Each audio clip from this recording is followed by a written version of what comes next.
Hey guys, welcome to the Levels of Wrestling Hangout. Tonight we're doing this pre-Battleground.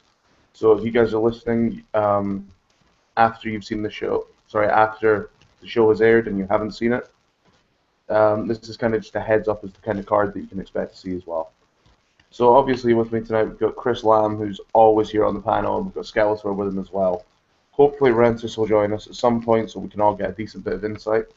Not saying these guys aren't good at what they do, but we are always 186% correct, 186% of the time. So, first off, Chris, let me just ask, what do you think of tonight's pre-show? You've got two matches on there at the minute. You've got Naomi versus Cameron and Fandango versus Adam Rose. See, I'm actually incredibly disappointed with this because I was hoping that the pre-show would be an opportunity for them to give Cameron and Naomi perhaps a little bit of time so Naomi could show off her skill. The fact that they've now added Fandango versus Adam Rose to the card kind of knocks that hope right out of me. Yeah, So I'm not really looking forward to it that much now. I don't know. I mean, I think, obviously having these two matches on the pre-show suggests that there's going to be a much bigger match on the main card. Like, they're going to lengthen out at least one of the matches by a fair bit. Well, I'm hoping that Rollins and Ambrose will get a lot of time. Jericho and White will get a lot of time. Obviously, the Fatal 4-Way will... Actually, most of these matches are going to get quite a fair amount of time from the look of it. You may get a squash match in between, but only one. Yeah, that's a good point. And again, the only thing we'd see for a squash match would be Sandown. Yeah, I fully expect to see a Sandown. Skeletor, what do you think? The pre-show, obviously, this time around, is a bit different because we've got two matches on there. Do you think that's a good thing or a bad thing? The Naomi Cameron match was never going to be good because Cameron is in it. So I'm not too upset about it, but it's also they're adding an Adam Rose match, which automatically is also not going to be good. So I don't know. The pre-show is two very weak-sounding matches, except for the fact that I hope Naomi can super kick Cameron through a glass plate and move on with her career. Wow, so really not liking the Cameron Naomi thing then, huh? No, because I never liked them to once I noticed Naomi could wrestle, I wanted that team to split up. Oh yeah, immediately. I don't know if you read our predictions, but I said I think Cameron is going to come away with the win on this because I think they want to make her look strong in the knowledge that Naomi is strong already. Yeah, because Naomi's actually athletic, and so she's green still, but she's very athletic and can do stuff virtually any other diva can't.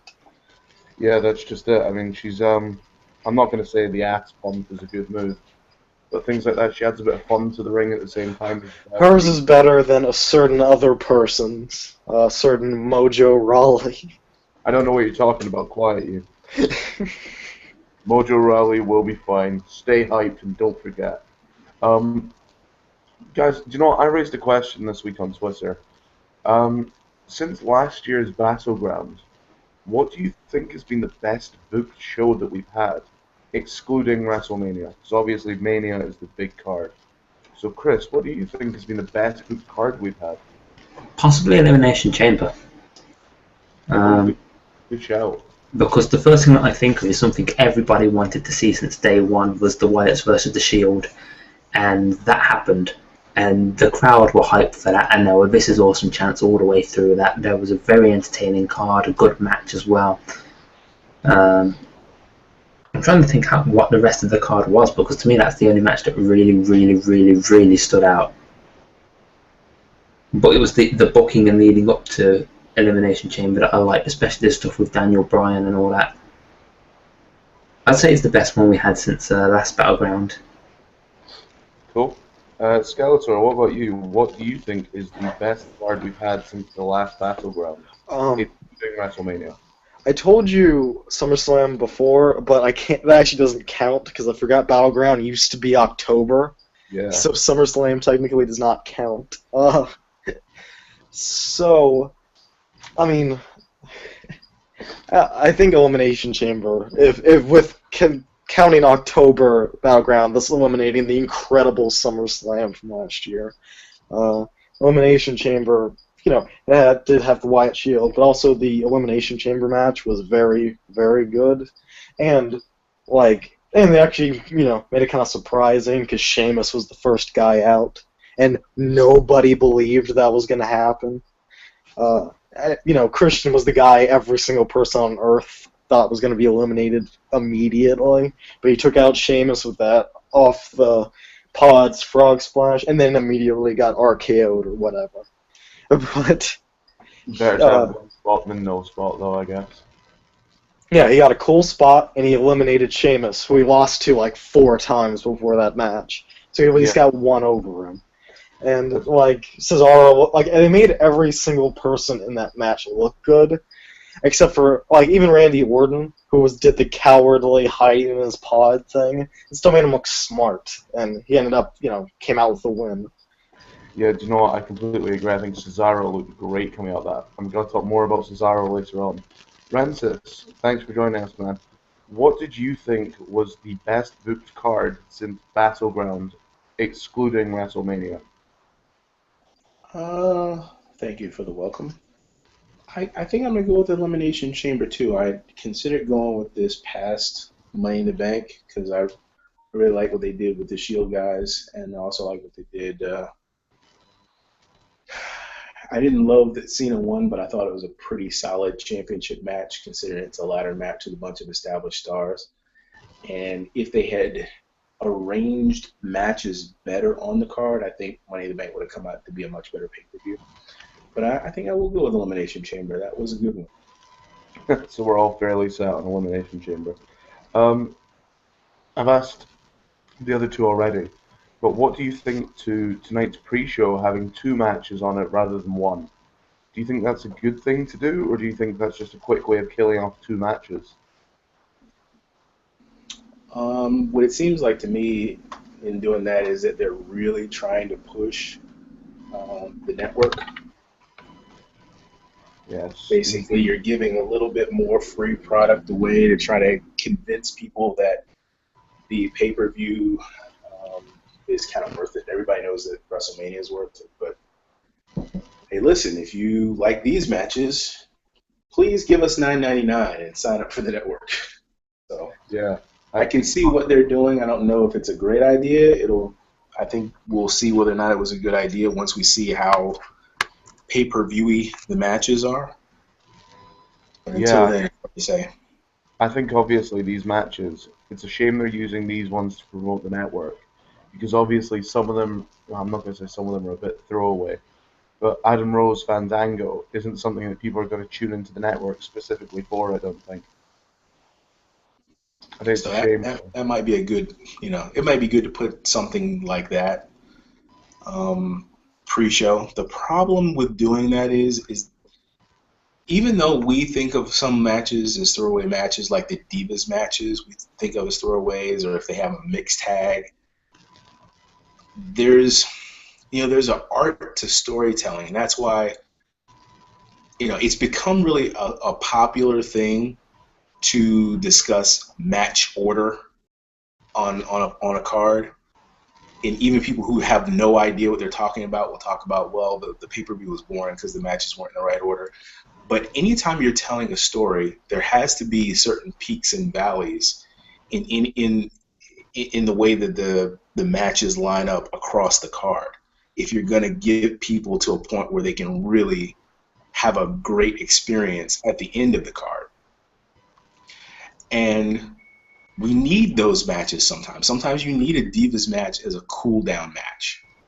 So I don't know. I don't know how I feel about putting more matches on the pre-show because that's really going to make it feel like it's a throwaway match, even though it could be a useful match if they placed it properly on the card in order to cool down between 2 really psychologically draining matches. Yeah, do you know what? I don't think I could have said it any better myself. There is a chance that Naomi versus Cameron, as much as people are, knocking Cameron, it actually could have been quite an interesting match. Having the main card is a bit of a palate cleanser, so to say. But before we talk a bit more about Battlegrounds, we got asked a question today on Twitter that I just want to throw at you guys. This came from Slick Mick, who tweets us quite often. We got, after a disappointing post-Mania run, if Cesaro wins the Battle Royal, how would you book him to keep the momentum going this time, rather than letting it flop? So, Skeletor, how would you go about it? Would you book Cesaro as a strong champion, or do you book him as the heel, the cowardly heel? I don't think Cesaro works as a cowardly heel. He's kind of like a freakish, freak of nature monster man, despite the fact that he doesn't look like it until you see him wrestle. He works as someone who's just terrifying and tears people apart. Like the huge uppercut looks like it kills you. So I think you need, if he was to get the IC title tonight, which I think he's like the top 1 or 2 people to win it, he should logically just keep on going and win constantly against baby faces until there's finally a guy who can beat him. I think that's good. It'd be a good way of elevating the mid-card titles as well. Yeah. He should be clobbering dude. Have him win handicap matches against baby faces who don't matter, like R-Truth and Xavier Woods. Yeah, I don't even like the smaller mid-card guys. I mean, you could have him face some of the upper mid-card guys and make it seem like people want the titles, make them really relevant again. Oh yeah, have guys who are significant from the very upper mid-card or low main event guys who aren't doing anything. Yeah, I think that'd be a good shout. Yeah. Chris, what about you, man? How would you book Cesaro? Well, what I would actually do with this is I wouldn't have Cesaro win the Battle Royale. I'd have him chase it. I'd have The Miz win the Battle Royale, mostly because I've got money on it, partly because I think it'd be a good way for The Miz to come back. Put The Miz with Flair. With Lesnar coming back, we can have Cesaro break away from Heyman. We can then have a heel Miz versus a babyface Cesaro going for the Intercontinental Championship. Ooh, different. Very different. I'm not saying it's bad different, but it's very different. That's definitely how I do it, because I think he's over enough. You can't ignore the fact that Cesaro's pretty far over with his swing and everything going. All we need to know is we need to have The Miz be an absolute arsehole, which is what The Miz is good at doing. And then you can have Cesaro be Cesaro. Good shout. Rensis, what about you, man? How would you book the Big C, the King of Swing? The Big C. The C word. Not the C word, no, just the Big C. Wow. So how would you book him? I actually do like the idea of booking him as an old school strongman. Sort of, I hate to compare to Bruno Sammartino, but I think that's kind of the style he might work best in. But Bruno is usually a face, so maybe who's a more modern power kind of worker who worked heel? Not a big guy, but a normal sized guy. Yeah, I think it'd be interesting to see. I mean, obviously. What about boy, I cannot remember. I'm forgetting this guy who's an absolute legend. Who was it that Flair first beat for his first championship? Oh God. Wow, that's bad. Guys. Harley Race. That's what I'm thinking of. He could work that kind of a style where he's very, very, very, very physical. And I don't even mind if he loses. I don't think he has to go on this super long win streak. But when he loses, it needs to be a match where both guys really destroy each other. And maybe the guy gets a quick shot. Maybe he can lose against a really physical guy with a lights out finisher, like a brogue kick type of a thing. Maybe he could lose to Sheamus once in a while. But that's the way I think I'd work Cesaro. Yeah, I think that's a really good shout. I think this whole idea of booking him as a strong man is a really good idea. Obviously, Cesaro has shown time and time again that he is unbelievably strong in some ways. And a lot of other stars on the roster have said that too, that he is one of these guys that is pound for pound really strong. Um, Personally, if the question was, how would we keep Cesaro's momentum going if he was to win the Battle Royal? If he wins the Battle Royal, have him feud with Barrett when Barrett gets back, but have Barrett booked as the face. Now, he works so well as a heel, but I think giving him a chance to work as a face with that gimmick would work as well. This gets, Cesaro over, and as I've been saying for a while, if they really want to play off this idea of Heyman and Lesnar coming back, you have Cesaro hold the IC title while being Lesnar's right-hand man. I think he'd get so much heel heat for it, he'd get momentum off it. Eventually, he would lose the title to Barrett, and then I would have him turn face and fight Lesnar after Mania next year. That's just personal opinion, though. I think it'd be a much safer way to turn him face again, because obviously the crowd were really into him, like you said, Chris. But this is one chance that they could go with. Tell you what, let's talk a bit about the first match that I think will be tonight. Well, actually, the first match that you guys think will be tonight. So, Chris, what do you think will be the first match that we see on the main card? I'm actually thinking it's going to be the Battle Royal. Ooh, good shout. I think they'll start off with a Battle Royal and tie it into Swagger versus Rusev. I'm not actually sure. Yeah, I think the Battle Royal will be first. Cool. Skeletor, what about you? What are you going with first?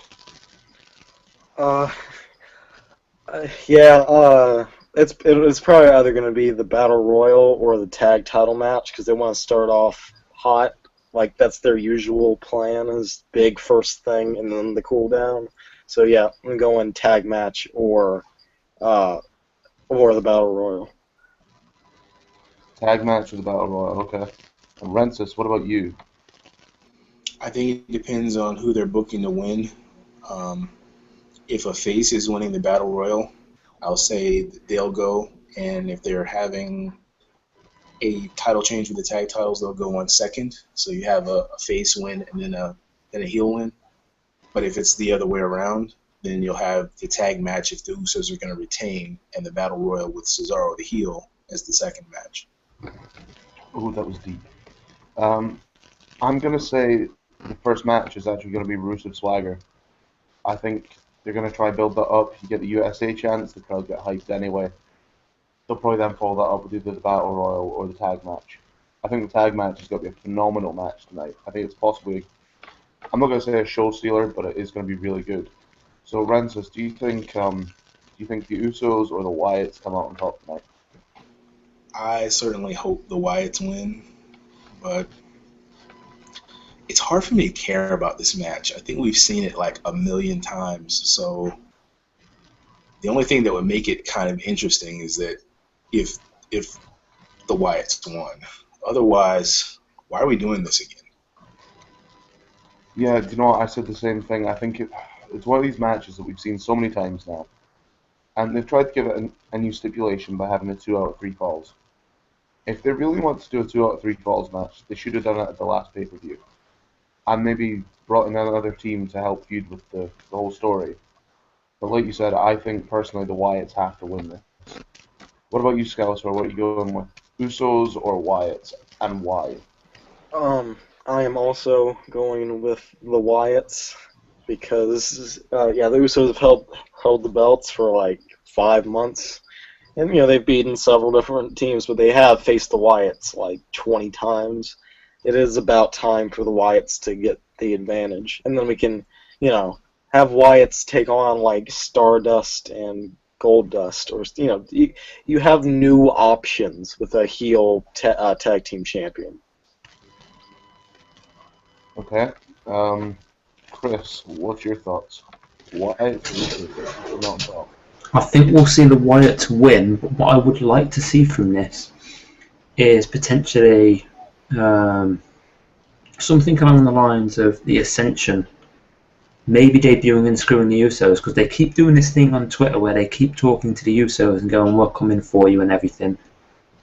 And they're on about bringing people up to the main roster and the Ascension the next on the list. This could be a great way to do it. Give the Wyatts some heel heat by having the Wyatts win dirty. You can then also introduce another feud by having the Ascension versus the Wyatts, which would also be nice. And like you said, you could have Usos versus guys like Stardust and Goldust.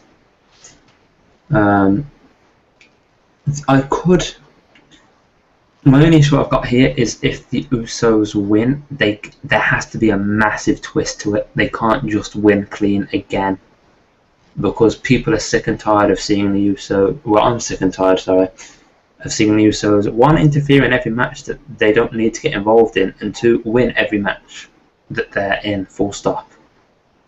Right, okay. I think, I'm going to go out on a limb. I've said the Wyatts should win, but I think the Usos either could win or will get screwed over and obviously retain the titles.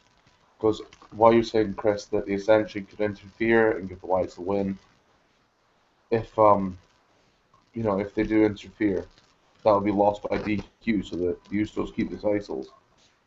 I think the Wyatts win, but we get the Usos challenging again at SummerSlam. I can't believe I've said that, but I think it's going to happen, and they'll have a more violent stipulation, so to say. I think you probably end up the Wyatts versus the Usos in a cage match, and you'll see both of the Usos pull off the Superfly Splash off the top of the cage. Thoughts? Do we think they'll push this match and continue it until SummerSlam, or are they going to end this feud tonight? We're all free to talk. The only way I would like to see them continue this is, like you said, if they're building something towards a cage match, or if they're going to do something to adjust characters. I don't think carrying this on for the sake of carrying this on is a good idea. So you think it would just be a case of carrying it on if there was development, rather than, hey, we fought, we lost, we want our rematch? Yeah, if they do this thing where there's some sort of development from it, let's say the Wyatts get more aggressive or lose their mind or something, or the Usos get aggressive and get a little bit edgier, then yeah, sure, why not? But if they're just going to do this thing where it's constantly, oh, we've won a match, we've won a match, we've won a match, we've lost a match, we've won a match, we've lost a match, it's like, well, this is just getting ridiculous now, don't drag it out. I mean, we see this on Raw as well every week. We always see the Usos versus the Wyatts, whether it's in a single match or a tag match. And it's the same thing, and I think doing it at pay-per-views as well, it's burnout. And unless they change something up, I personally won't have any interest come SummerSlam, and I don't think many fans will. Skeletor or Rentis, what do you guys think?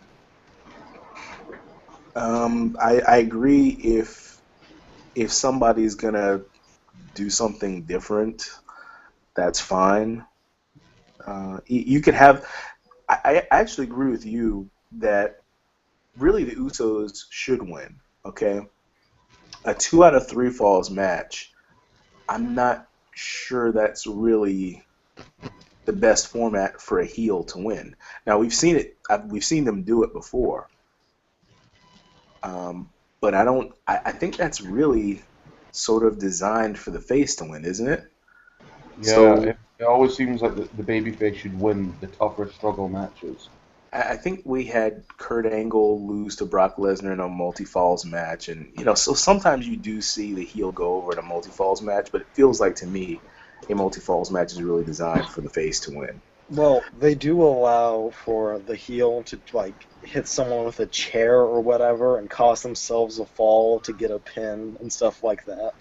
You can kind of make it really screwy in favor of heels. So, I mean, I can still see the Wyatts pulling it out, but I understand the reasoning that, yeah, it does make you look strong to win a 2 out of 3 falls match.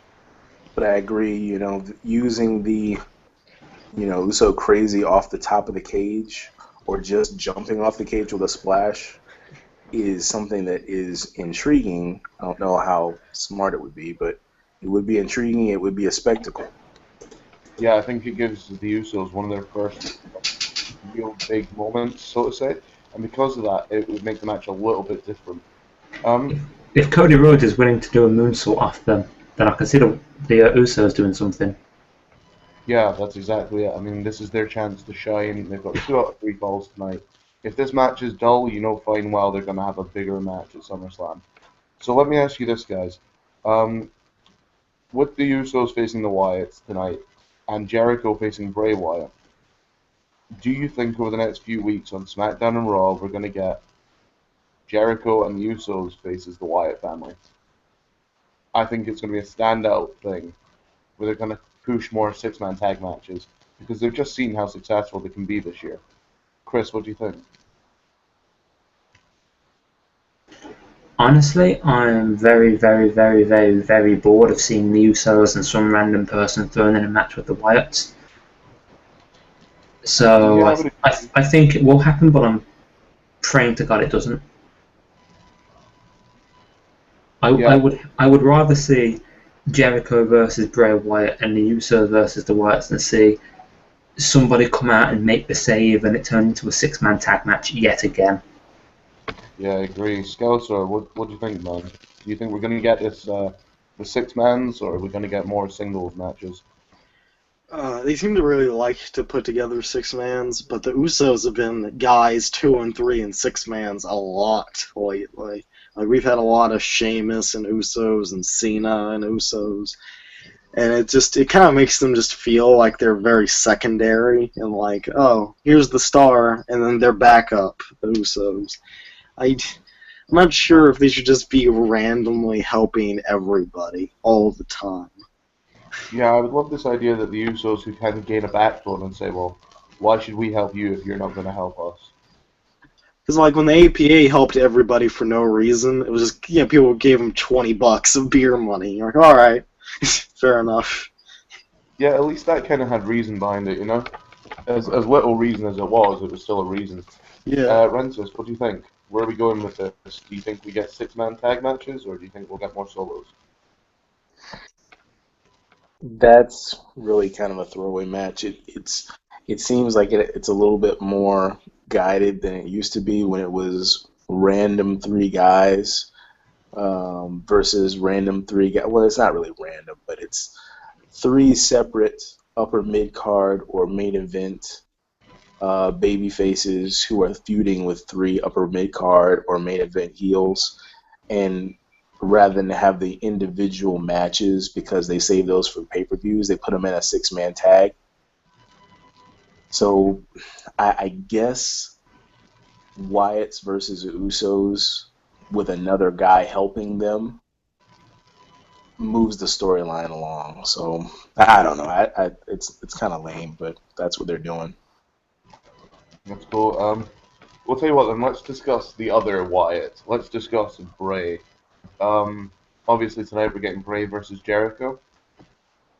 Do you see this match ending in bloodshed? Because frankly, I think if they want to get this really personal, that's a great way to kick off the match. Like this is a good feud that's obviously going to last until at least SummerSlam, probably Night of Champions. Do you see Jericho going over, or do you see Wyatt going over? And how do you see it happening? Because obviously, choke out, tap out, pins. Which way is Jericho or Wyatt going to lose? Rensis, let's go with you first.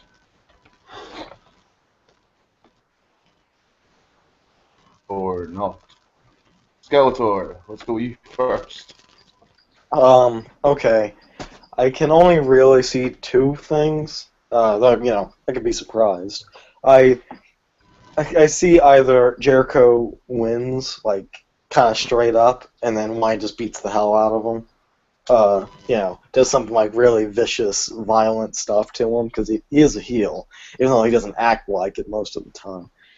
And or uh, or the match doesn't end; it just kind of goes count out or whatever because they're just fighting, like they're just beating the hell out of each other outside the ring, and they go to count out and just keep fighting, like this is a feud that could really use more build than like 2 or 3 weeks it had.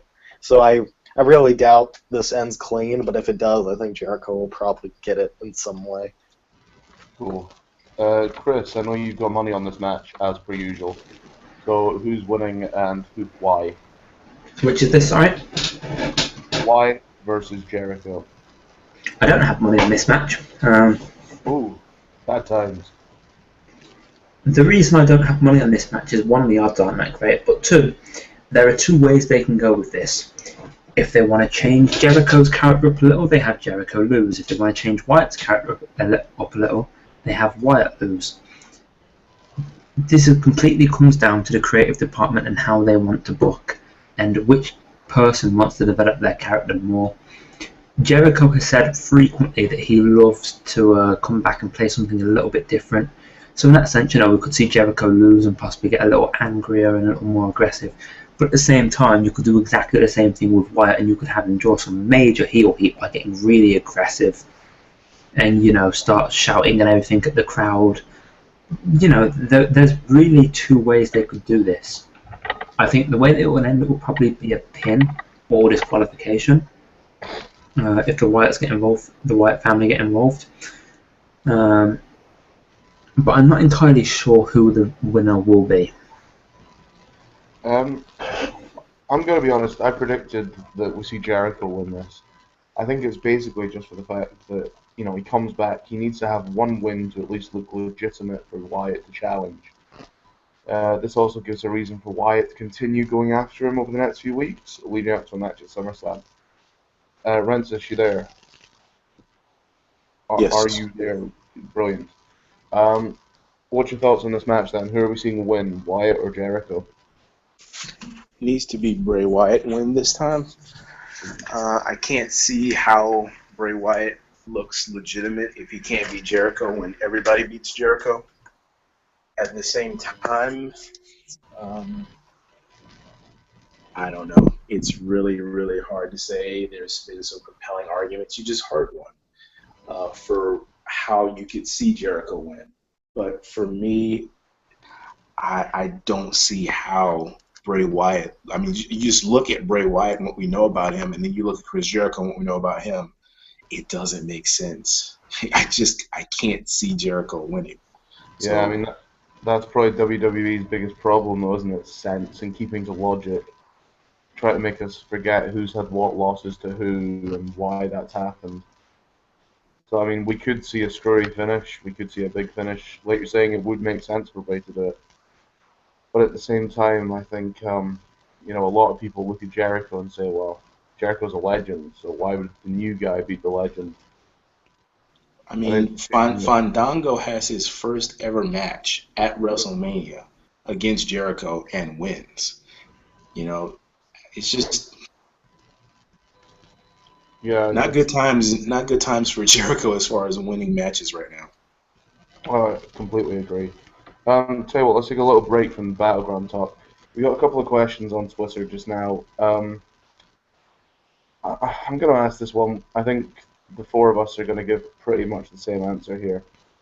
Charlie Boy 5670 asks, could we see a Sting promo tonight? Skeletor, let's go with you first, seeing as you like to cut straight to the point. Sting, probably not, honestly. I feel like that's the kind of thing, since we already know he's coming back, they're not going to surprise anybody with it. That's going to be, if he is going to come back and actually be featured, that is almost 100% going to be something where they say, Sting returns this Monday or Sunday or whatever. So, I seriously doubt they would just do it without warning at this point. Francis, Sting, yes or no? Yeah, why not? It'd be interesting to see Sting cut a promo in WWE. I'd like to see that. Why not? Let's see it. It'd be interesting. Do you think you see it tonight? Yes, please. I'd like to see it tonight. That'd be good. I think so. Chris, what do you think? Is it happening tonight? I think what we'll get more than likely is a recap of the WWE 2K15 thing that was shown on Monday. They'll probably show that again and be like, so as you saw, ladies and gentlemen, on Monday Night Raw, Sting is going to be a pre-order bonus, and then they'll show you the clip. And the announcers will probably discuss how fantastic it is between matches or something like that, and then the next match will start. I don't think we're going to see anything new about Sting at all. I think that's interesting. I think now that they've shown him, I don't know about a promo, but I think they might give, an update like Chris has just said, and then give the option. Well, not the option. They're gonna play a video of Sting's career, so to say, of like all his past WCW stuff from the early days of his career as the Blade Runners with Warrior. Obviously, this kind of gets the crowd to know him a little better. So if they ever do decide to use him on TV, he's there. So thank you for the question, Charlie. Tell you what, as soon as we're here, he did ask another question straight up of how many DQs do you see happening tonight? Chris, quickly, number, how many DQs do you see? Hold on, let me pull up the card very, very, very quickly. DQs, we will probably see one in Bray Wyatt versus Jericho. We may see one in Ambrose versus Rollins. We won't see one in Rusev. We won't see one in the Battle. Yeah, I'm going to say 2. 2, maybe 3. So, Skeletor, how many DQs we seeing? 1 to 2, probably. Like, I'm pretty sure that either the Shield, breakup match, or the other match will have a DQ. But I don't think they'll do both because it just feels like it's killing the momentum of the pay-per-view. Fair enough. Rensis, DQs. What number are we at? I missed the question. How many DQs do you see happening tonight? 0. No DQs tonight. All clean finishes. Good show. I agree. It's nice to get some clean finishes here and there and make sure that we actually get some good ones as well. Which is also why I don't think you're going to see Chris Jericho win. Only way I can see Jericho beat Bray Wyatt is if the Wyatt family gets Bray disqualified. I don't see any way you can book Jericho going over Bray Wyatt clean. It's a good shout. I think if they do decide to let Jericho go over Wyatt, I fully expect it to be because of the family's interference in situations. Let's talk a little bit about Seth Rollins cashing in. Skeletor, you just said about the Shield breakup match. Do we see Rollins cashing in tonight? Francis, what's your thoughts? Do you think he's going for the big one tonight, or do you think he waits until further on in the year?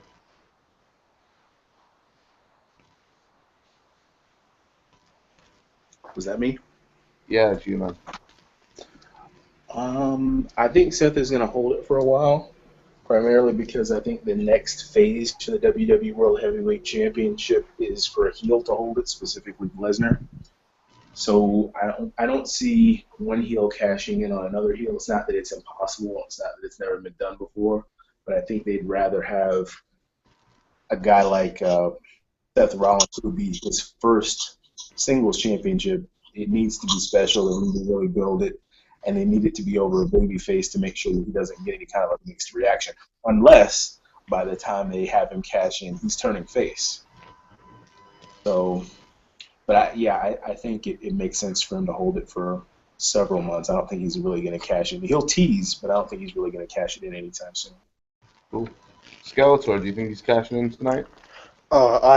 Anything's possible, but I extremely doubt it. Odds are he's going to be a guy who waits and waits and waits and waits because, A, he hasn't been around that long, and they want to build him, and they're having him win a lot lately.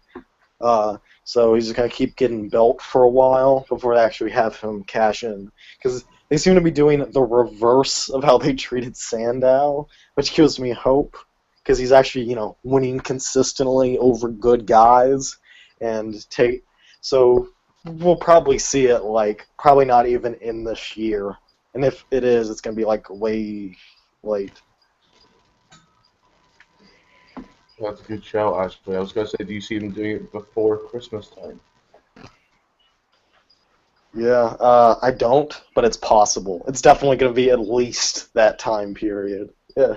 I could be totally wrong. Actually, no, I'm right 186% of the time. So, yeah, after the Christmas. After Christmas. Chris, what do you think? Do we see Rollins cashing in tonight or anytime soon? I sure as hell hope not, because I have money on both Reigns and Orton. To be fair, actually I could still win if he cashed in after, but I would rather, to me, we've had this discussion a lot of times here, I still feel like Ambrose is better than Rollins, and Rollins need to find some energy or charisma or something in the ring. Because I watch Rollins matches and they're good matches, but I feel like there's just something missing on Rollins' side of it. Like, not something crucially important, but something that could make him a lot better.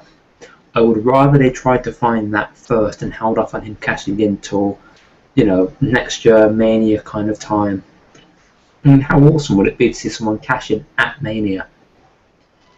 I think they get such a huge pop if they did cash in at Mania. Yeah, it'd be absolutely fantastic. And I was really hoping that. I was really hoping that when Ziggler had the briefcase, Ziggler would cash in at Mania, because the pop he would have gotten, considering how badly Del Rio was getting booed at some points, would have been fantastic. Yeah, I think a lot of the chances for that situation, like, there's been some good guys holding that Money in the Bank briefcase through Mania, or even at Mania. I mean, admittedly we did see the 3-second cash in with Kane, but no one wants that. So I mean, I don't ever see it happening at WrestleMania again in the near future, but I would love to see it. You know what? Seth Rollins, obviously, he is a big character going into this match. He's still not one of my favorite guys, but I'm going to say, I said tonight actually ends in a double countout or a double disqualification for both Ambrose and Rollins. So who do you see in the Ambrose-Rollins match tonight? Let's go with Mr. 186%. Skeletor, what you got? Wait, I'm sorry, I missed what? Who's winning out of Rollins and Ambrose tonight? Oh, okay. See, Dean is super beat up because he got injured fake injured, obviously, on Monday, and then kayfabe injured on Friday. So he's gonna be have tape all over his body and fake, tape on his face and stuff. And I think this will be the time where Rollins pulls it out because Dean's just beaten to hell. And then Dean will get his win back at, some point. Maybe SummerSlam. I don't know. But I think at this point in time, I think Seth's going to get it. Actually, I know because I'm always right. There we go. Rancis, who do you think is winning between Rollins and Ambrose? Repeat the question? Who do you think is winning between Rollins and Ambrose tonight? Gotta be Rollins. Yeah. Ambrose will make it look good as usual, but I feel pretty sure that Rollins will win. Okay, seeing as you're so sure about him winning, how do you see him doing it? Do you think it's just going to be a clean-up victory, or do you think it'll be a dirty pin? Nah, he'll definitely get help. Yeah. Which member of the Authority? Either Kane or Orton or both, but almost certainly Kane will be in some way used. Maybe it'll just be his music hitting, or who knows what it'll be. But he'll win, and he'll get help doing it. I think Kane would be very interesting, and that could lead to a Kane and Ambrose feud down the road. Yep. I think that'd be a really good way. That way, Kane and Ambrose both have creative direction. Good shout. Chris, what's your thoughts? Who's winning, Rollins or Ambrose? I'd love to see Ambrose win, but realistically, I want to see this feud carry to SummerSlam. So what I'm going to say is something happens to distract the referee's attention. Rollins smacks Ambrose over the face with the briefcase and picks up the win that way. Dirty victory by ref distraction. Someone, like you've said, someone like Kane's music will hit, the ref will turn around distracted, and even Ambrose will turn around distracted, and Rollins out of nowhere will hit with the briefcase, throw it away, and pin Ambrose. Yeah, it's a good shout. Like I'm saying, I think this. I do think it's going in double counts out. That way, both guys look strong. They can both go into SummerSlam, have a reason to keep feuding. Hopefully, SummerSlam will be the end of this kind of. The only way I want to see a double count out is if they do a crazy spot. Oh yeah, I mean it'll be a big spot if they do get double count out or anything like that. The only problem with that is how do you top the Money in the Bank superplex off the ladder? You know? Yeah, I think both guys are capable of putting on a great match. So it's definitely going to be something worth watching. Do you think that match will steal the show tonight, guys? And on that note, which match do you think will be the show stealer, so to say? Everyone's free to talk. I think that it's probably going to be either that match, because there's a lot of heat behind it, and those are two very talented workers and all that. Even if it doesn't end super clean, it'll be a cool fight. Also, Usos Wyatt's the last time they wrestled was, probably second best match of Money in the Bank, possibly first. So, if it's the same or better, it could very well be the match of the night tonight. Yeah, I agree. I think the Usos are in a great chance of having a match of the night tonight. Yeah, I can. Or at least the show stealer, because a lot of people are expecting it's just going to be the same match that we've seen every week. So it could be quite shocking if they pull off some nice big spots. Yeah. I can certainly agree with that. To me, match of the night is probably going to be Ambrose Rollins. Those two guys have a nice bit of chemistry going on. It seems to me that Ambrose has a lot of chemistry with a lot of guys. It's one of those things now where it's a matter of, and this is me showing how little I know about this. I prefer good spots. Good spots sell me on a good match. Because if there's a good spot, chances are you're going to remember the match. I could easily see the Usos and Wyatt with the 2 out of 3 falls, going out the ring or something and going through the crowd and having a crazy spot somewhere out there. I could also see Ambrose and Rollins doing something similar.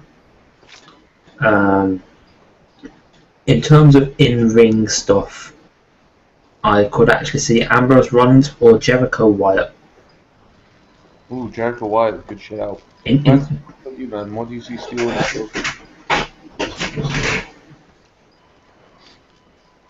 Ren just went AFK again. Yeah, I don't know what he's doing that's causing him to constantly have to, mute himself and leave, but, He's been whatever a sensitive giant does in his spare time. I gotta step out here, right?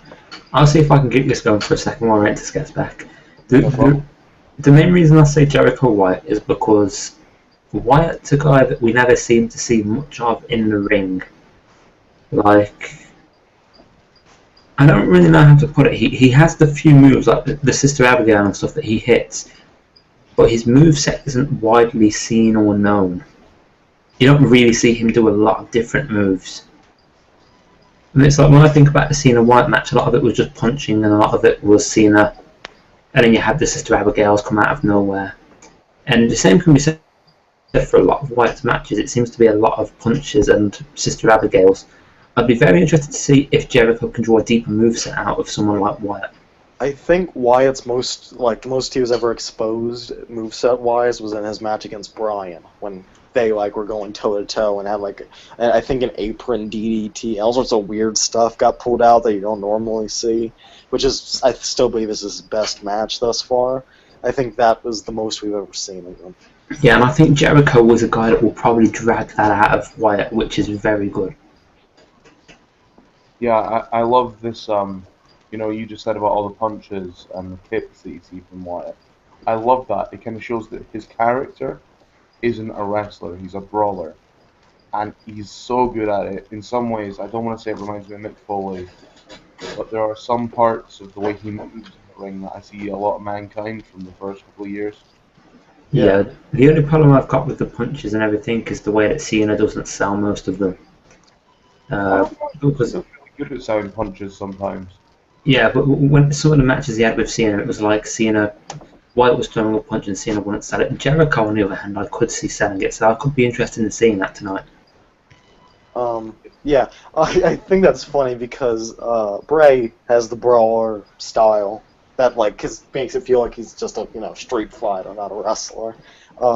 Eric Rowan has a brawling, just smash mouth style that makes you feel like a brawler, not a wrestler.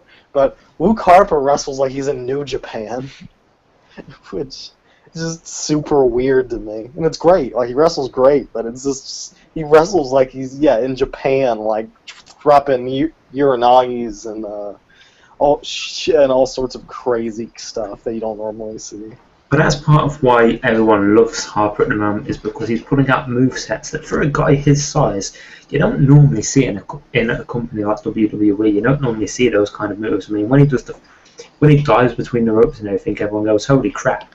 When he does the kicks, everyone goes, "Holy crap!" You know, it's my made up kayfabe reason for why he wrestles like that is that that Bray put him in like one of those Clockwork Orange like hold your eyes open with hooks thing and made him watch Japanese wrestling. Okay, well, I'll tell you what, I've got a question that's come in. Yeah, go for it. My friends asked, of all the people on the card, if you could reshuffle it tonight, if you could take the matches on the card, take the people in them and rearrange it, how would you like? What one match would you make out of the people on the card?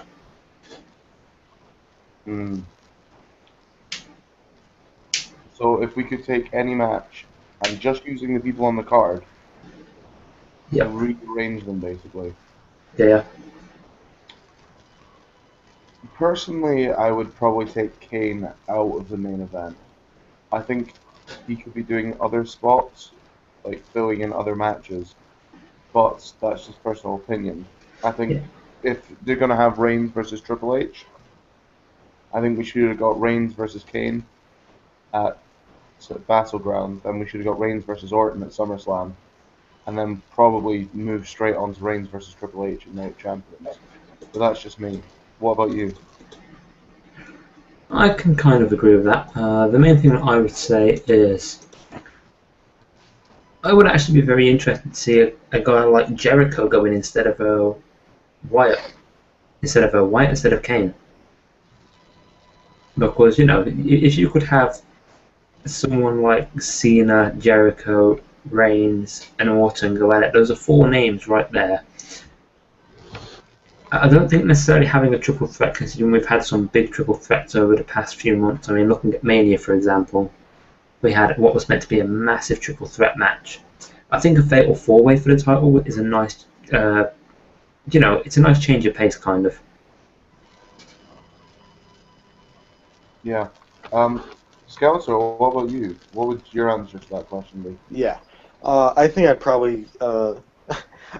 I don't know why I just thought of this, but I would take out Zack Ryder from the Battle Royal and like throw him up into a garbage heap or whatever. Just get him out of here. But then I would take Kane out of the main event. I love Kane, but favorite ever, but don't have him in the main event. Put him in the Battle Royal for the IC title. Have him eliminate like 19 guys by himself. And then have Mr. Bo Dallas toss him over the top from behind. After dominating the whole match, Kane just gets knocked out by Bo. And then we have Kane versus Bo feud. The Devil's favorite demon has to Bo leave. Yeah, because Kane, I have 2 favorite Kanes. My 2 favorite Kanes are Kane when he's goofy, comedy, like when he's an angry, powerful comedy guy, and when he's a psychopath like Murder 2003 when his mask came off thing. But if we put in the powerful comedy angry guy with little comedy Bo Dallas, it would be pretty hilarious. Like, it would be an incredibly fun thing to watch, even if the ring work probably wouldn't have been that great. I agree. Rentis, if you could mix up the card, who would you put into another match tonight? Wow, he is just not doing his thing tonight, is he? 10-foot super soldier, obviously going to go run his own game. Jamie's asking, Jamie, who obviously one of our patrons, came on the first couple of shows, asked if you could take the Fatal 4-Way match tonight and turn it into a 4-way tag match, which wrestlers would you pair together? I can't hear because of Skeletor ruffling his mic. Could you repeat that? If you could take the Fatal 4-Way match tonight and turn it into a 4-way tag match, who would you put with the wrestlers?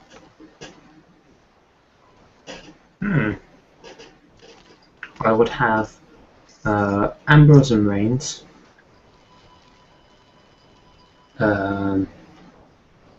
So there's no one you can really put with Cena. Yeah, he kind of sits in that position and it makes you question who you compare him with to win Steve. I'd say someone like Cena Jericho, maybe. I'd have Kane and Wyatt, and Orton and Rollins. Wrong. Yeah, good choices. Skeletor, what about you? Didn't I already do the Bo Dallas and Kane thing? Yeah, you can go with Bo Dallas and Kane. I mean, if I could do anything else, because I already saw Bray versus Kane, and that was a horrible match. It could have just been because Bray was super early, but it was bad. I'm gonna say I don't want that. Because the question is still the reorganizing thing, right? Yeah. So Yeah. No, So if you could take the Fatal 4-Way match and turn it into a 4-way tag match, who would you pair with each main event star? Oh, okay. Okay. There we go. Okay. So, okay. Yeah, you take Orton, and then you bring out Cowboy Bob, and have that as a team. Then it's the Brothers of Destruction, and then it's John Cena and one of the members of 3 Minute Warning. And then Roman Reigns and The Rock final team. Bam. Wow, out of 4 teams, one of those seemed real.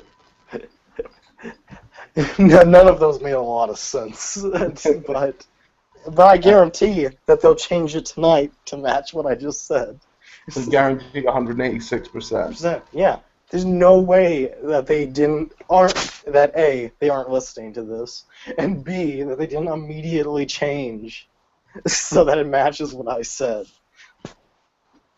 I think we all need to understand right now that, guys, if you don't see that match happen on your TV, your pay-per-view providers have screwed you over. Yeah. You are have wrong been... pay-per-view. Yeah, like network is glitching or something. If you didn't see it, you missed it. Rensis, you back yet? It still has a mute thing over him, so I assume it's not. He likes to mute it when he's not talking, so that there's no noise in the background. Okay, so let's move on a bit then. Let's talk about that Fatal 4-Way match. Skeletor, who do you see winning the Fatal 4-Way match? I think that, 1 second. I'm sorry. That's okay. I'll move on to Chris. Chris, who do you see winning the Fatal 4-Way match? Well, this is an interest. I don't see Kane winning. I can say that right now. Kane is not going to win this match. The problem we have here is, do we want Lesnar to win the title, or do we want Cena Lesnar to be a thing?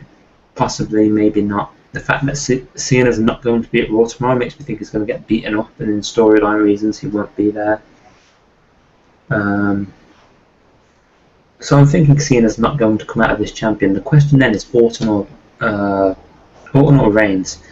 And there's a lot of people backstage apparently saying that they want to pull the trigger on Reigns and really get him going now. But the problem I've got with that is, and I do agree here, that it is too early to stick the title on him because he needs to work on his mic skills a little bit. And I feel like if they gave him the title right now, it wouldn't make him look big at like Mania or something if you won it off of Lesnar, for example. But you've then got the problem of, do you give it to Orton, in which case, who does Orton feud with afterwards? Because Orton's going to feud with Reigns, and then Reigns will go on to Triple H. So I've also got money on either Reigns or Orton. I'm not 100% sure at the moment who's going to win. Yeah, I felt WWE have done a really good job of making this a difficult match to book. Maybe it's just because I'm not seeing it, directly in between the lines. But to me, this is quite a tough one. Skeletor, who have you got? Okay, so, we got, let me just give you raw numbers here. Okay, so there's 4 guys. So if each guy is roughly equal to every other guy, then each guy in the match only has a 25% chance of winning. And now, that means there's a 75% chance that somebody else wins. Now, those are not very difficult odds to overcome. And I wonder, who in that match overcomes odds? Yeah, Kane. There we go. But seriously, John Cena's going to win, and then Brock Lesnar's going to beat him up, and then there's going to be a match. You know, that's pretty much the only thing that could happen. I mean, Orton can conceivably do it, but I doubt Reigns and Kane at this point, because winning your first world title in a fatal four-way is kind of a weird thing, like a no build-up fatal four-way. Like you want to win it through like a feud or something. So, do you think then that Lesnar Cena will be for the title? I think it'll probably be for the title, and if it's not, it's Orton. That's the only. Like I don't think Kane or Reigns is getting it. And it's just because it's such a weird way to put it on Reigns for the first time. Yeah, I'm very torn on this match. Like I said, it's a difficult one for people to go against. It's not a simple one to book. Rentis, if you're back, what are your thoughts? I'm giving him to the count of 5. Or I'm going to tell the world his secret and that he's not a real 10-foot giant. Yeah. He's an 11-foot giant. Oh, don't tell people we'll have to meet you. Do you know what? I'll give you my reading of what I said on this. I posted my predictions earlier on today. I think, realistically, Orton or Kane walk out as champion. I know a lot of people are saying Cena will.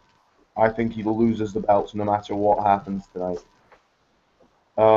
Plan C, the one that everyone's talking about, Lesnar returning. Does he return tonight or does he return tomorrow? I think he returns tonight and causes Cena a loss, and that leads to your title or your match at SummerSlam.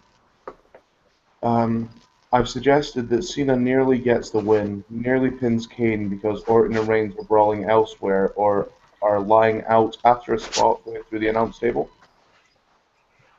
Lesnar's music hits, he throws Kane out of the ring and attacks Cena.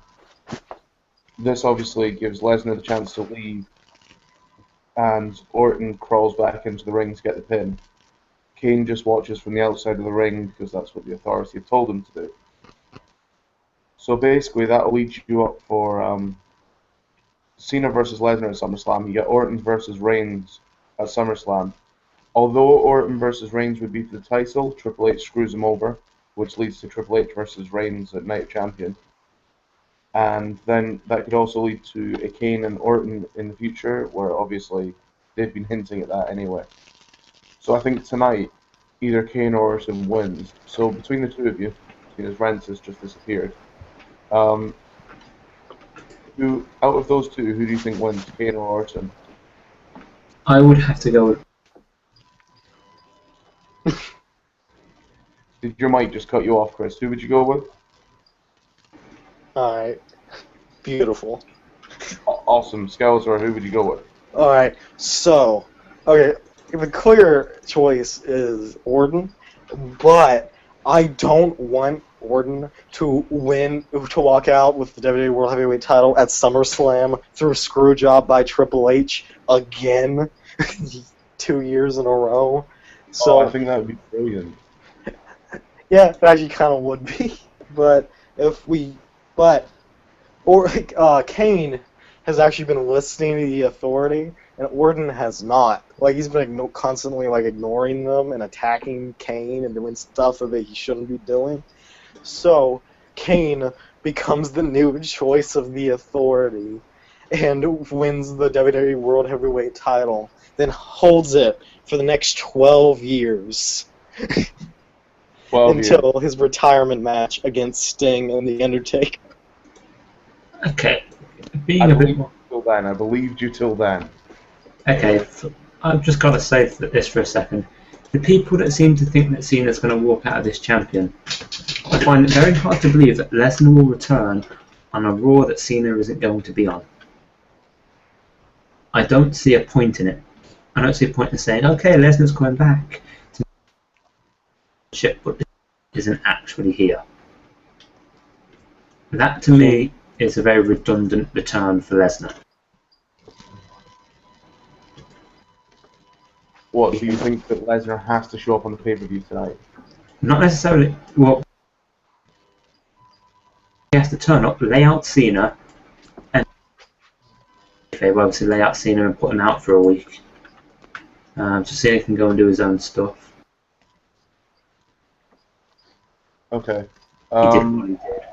I think, obviously, there is a possibility of that. I think it's clever to have Lesnar on TV on Raw because it boosts your ratings. However, if they really want to push the network so that we don't have to hear them announce it 31 times over the space of 3 hours, that's one mention every 6 minutes, people. They should start using bigger stars on the network returning. Have shock returns at pay-per-views like they used to, because that's going to sell their network. People have to watch the pay-per-views to see a shock return. Skeletor, would you rather see a shock return on a pay-per-view, or would you rather see a shock return on Raw? Yeah, that's a weird thing. I kind of like there's good points to both because yeah, you're striving for higher and higher ratings, but they're also striving for network buys right now. And if you kept a lot of the crazy stuff to pay-per-views or special events or whatever, people are probably going to be more likely to buy, like even during off seasons where the pay-per-views don't matter as much. Because like Kane debuted at a pay-per-view. He debuted at Bad Blood 1997. Yep. And he freaking tore the cage door off and had like a great debut or whatever. So I think that it actually is kind of a cool moment to have on a pay-per-view, and you can replay it on Raw, or like not fully. You do that thing they like to do where they show pictures while they do like a slideshow of it while commentary plays, like they always do. But it's like I think it's probably a better choice right now to put that stuff on the pay-per-views. So put a surprise on a pay-per-view. Okay. Chris, what's your thoughts? Put it on a pay-per-view or put it on Raw? Put it on a pay-per-view. I mean, you mentioned that Kane debuted. Even Big Show debuted in WWE at, was it St. Valentine's Day Massacre? Yeah, St. Valentine's Day Massacre in 1999 in the cage match with Vince and Austin. You see, stuff like that is a fantastic way to push sales, to push viewers, and to also push network in this case, because you're going to have people watching it that then go, holy crap, I've got to watch Raw to see what happens. You then also get the people that can go on Raw, well, last night Lesnar turned up to see this, go buy the network, and a lot of people go, holy crap, better go buy the network, hopefully. And I don't see a way that it can turn out bad at that point. I think a pay-per-view return is a good idea. I don't think it's something they should do regularly. I mean, if it's a guy that's, I don't know, let's say Rob Van Dam, Rey Mysterio comes back, I wouldn't have Rey Mysterio return at a pay-per-view. That'd be stupid as hell. Having a big guy like Lesnar return at a pay-per-view, hell yeah. Okay, let's talk about the return that no one's really mentioned. CM Punk. CM Punk. He's coming back, obviously. 186% correct. You know he's coming back. So, the one that no one's mentioned tonight, the Authority's right-hand man, whether he quit or not, was Boo/Blue/Batista. Right? Clearly he's got to come back from his promotion of Guardians of the Galaxy soon. The film is out this month. They're going to want to put him on the SummerSlam card.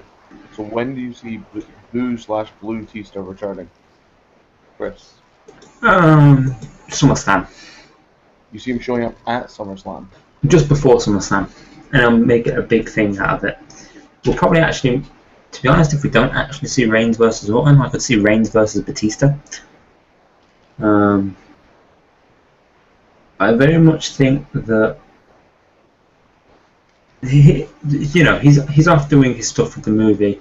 With how much he has to do still for it, I mean, yes, he's done the red carpet show, but the film's still not officially out, so he's still promoting that.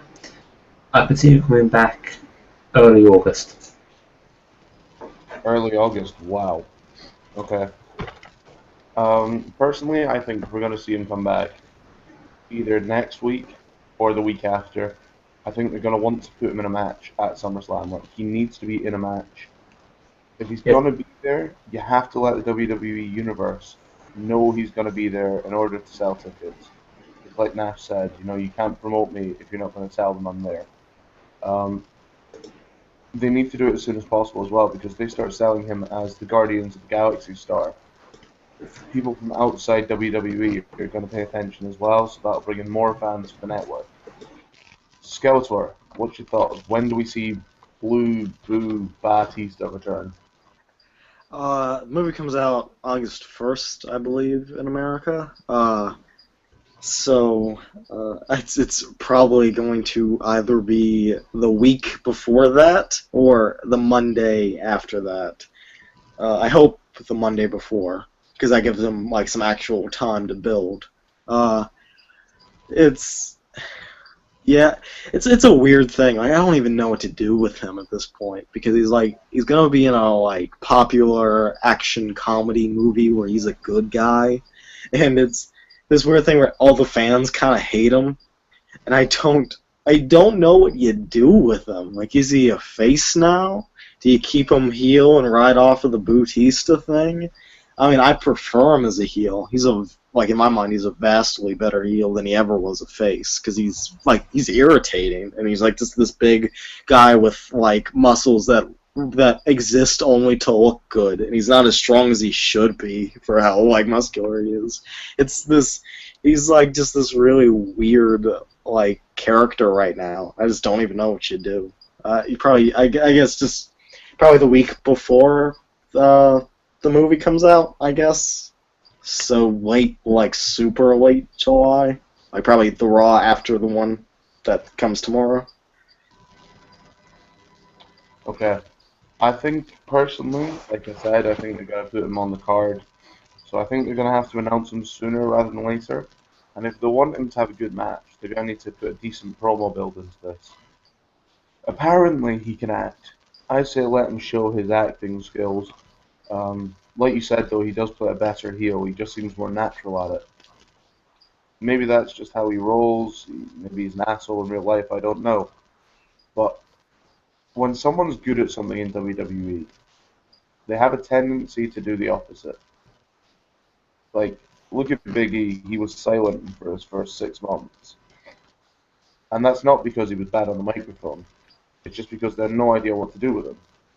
So the minute that they tell him he's a strong man and can lift more than Mark Henry, they haven't really mentioned that since then. Nope. I mean, it's not a good thing, it's not a bad thing, it's just an example. Let's talk Battle Royal. Obviously, Battle Royal tonight going on, 20 guys. 2 guys got taken out, that was Fandango and Adam Rose. Do you see anyone replacing them in the Battle Royal? Skeletor. Oh man, I just don't like. I think they were already scraping like bottom of the barrel, unless they bring somebody back. Like, unless they shove Christian and Rey Mysterio in there or something. I think they were already scraping. Like, they had one member of the Los Matadors in there, and Zack Ryder, and like they obviously had no other choices.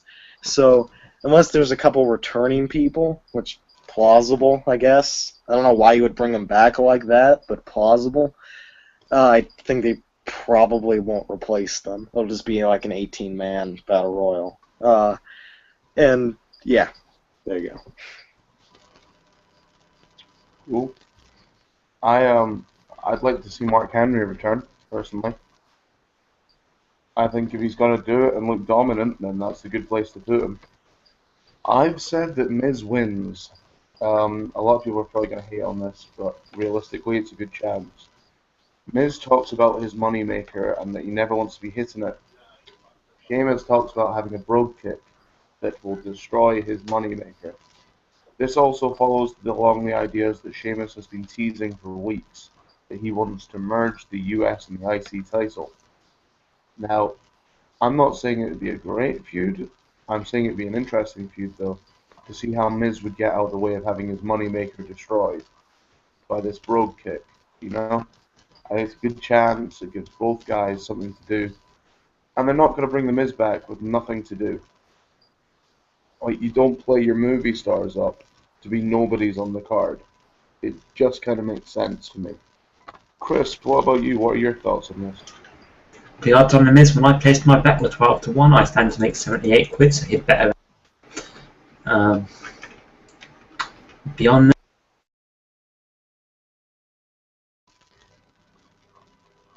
So, what did you say, Chris?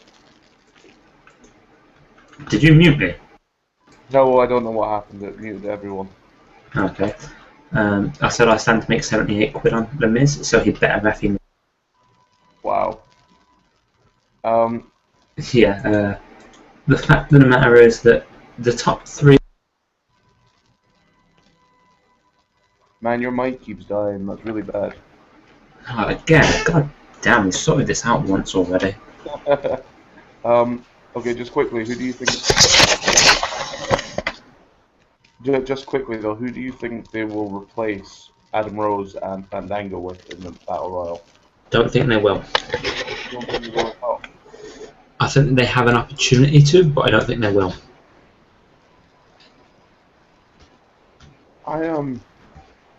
You know, like I said, I think Miz wins. But they've got a good opportunity to bring guys back like Mark Henry, Christian. They don't need to stick around for long, but they can be there. Hell, they could even bring someone up from NXT if they choose to. I don't think they will, but it's an option. I wouldn't. Purely because they need to push it, they need to advertise it like they did with when they had a. You know, they had this thing where Rusev and Bo Dallas won the spot or whatever. They needed to have done that and they didn't. Because otherwise, how do you justify that one person comes up from NXT and nobody else did? Yeah, that's a good point, actually. Okay, let's talk a bit about, you know, who would you like to win realistically? The Miz. Okay, without money being on the line, who would you like to win it realistically? Bo Dallas. Oh, Dallas, good choice. Bo Dallas or possibly Ziggler. Okay, Skeletor, who would you like to see win it? Ooh, okay, there's a couple main options who I think are good, who I can't really choose between. I would like Cesaro, because he doesn't really have a direction right now, and that kind of gives him something to do that elevates him. And, you know, he's only had one title reign, and that was like a year and a half ago or more. So, you know, he could have an IC belt reign. Also, The Miz is plausible. He's got a new gimmick, and they want to make him look good at this point, probably. And he's kind of making it work. Like the first promo he gave was extremely boring. I think it was supposed to be just to make the Jericho pop bigger. He's actually kind of feeling out the role.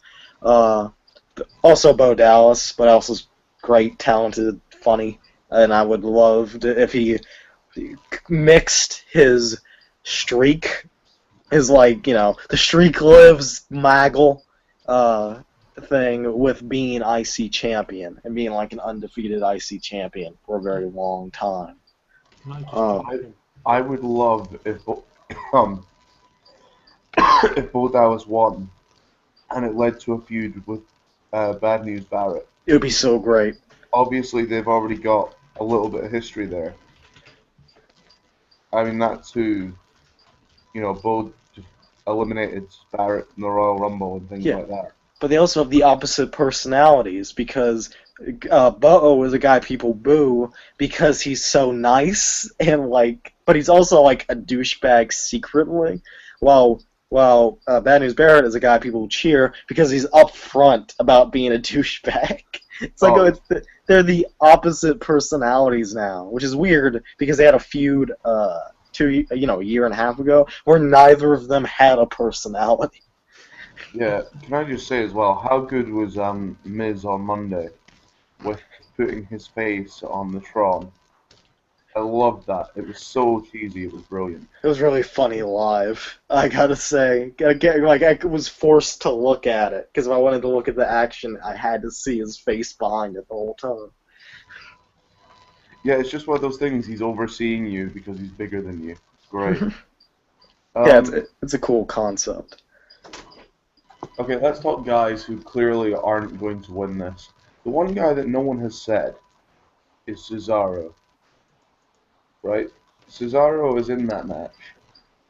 Cesaro Barrett could be a really interesting feud, but I don't want to see it. So I really hope that they don't let Cesaro win this match. I think really Cesaro needs to be doing other things. He should be working with Lesnar in some format. I don't care if it's with him. I don't care if it's against him. I want to see Cesaro working with Lesnar in the future. Chris, what do you think? This idea of Cesaro, win or lose? Cesaro, I think he's going to lose, but I don't think it's going to be because he doesn't deserve it. I think it's going to be because he needs bigger things, like you've said, to work with Lesnar. I'd just like to go back quickly to what was said about Barrett and Bo Dallas. When you mentioned them having opposite personalities, could you imagine the stuff about, all you have to do is, Bo, leave, I'm afraid I've got some bad news. You know, that'd be awesome to see. But yeah, with Cesaro, the problem I've got with Cesaro right now is, like you've said, he's a guy that with Lesnar coming back, we should be seeing doing stuff with, you know, beyond the Intercontinental Championship. He's a guy that I think we should be teasing Cena Cesaro at this point, and we should possibly be seeing Cesaro fight people off. Yeah, I don't see Cesaro winning the Intercontinental Championship. I think he needs. Yeah, I agree. I think he needs something bigger. However, I'd like to pose this thought to you. If they're gonna play up, you know, this idea that Cesaro was great at Battle Royals, and he won the Andre the Giant Memorial Battle Royal, should logically they not have him win this Battle Royal? Skeletor. Logically, they should have him win. Having won the Andre the Giant Battle Royal, should win this one, probably another one, and then becomes a huge threat in the Royal Rumble next year. Yeah. Where, he wouldn't win, obviously, but he could eliminate a ton of dudes. Like, not like record-breaking amounts of dudes. Because we just broke this thing last year. You don't break it again. But, eliminate like 8 guys and like be like one of the last 3 people and just be like a huge threat.